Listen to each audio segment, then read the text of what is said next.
She's not known for her selfies, but her face is everywhere. And now the Queen of England is hiring a social media manager, and she's using LinkedIn to do it. It's about never standing still and finding new ways to maintain the Queen's presence in the public eye and on the world stage, says the ad. But the vacancy, posted this week, won't cost the Queen her crown jewels.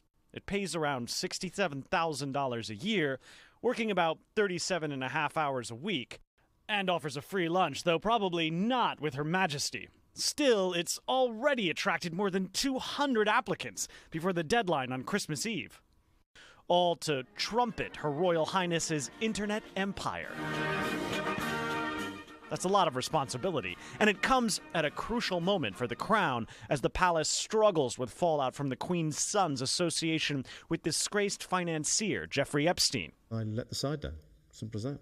It's easy to assume it's the younger royals who are behind the social media push. Boo.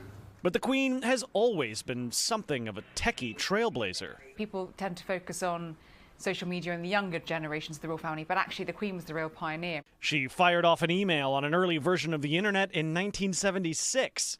Her account handle, HME2, shorthand for Her Majesty Elizabeth II.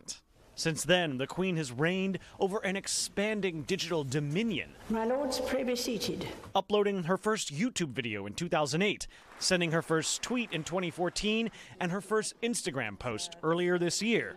There's also Facebook, LinkedIn, and the palace's own websites. A social media suite fit for a queen.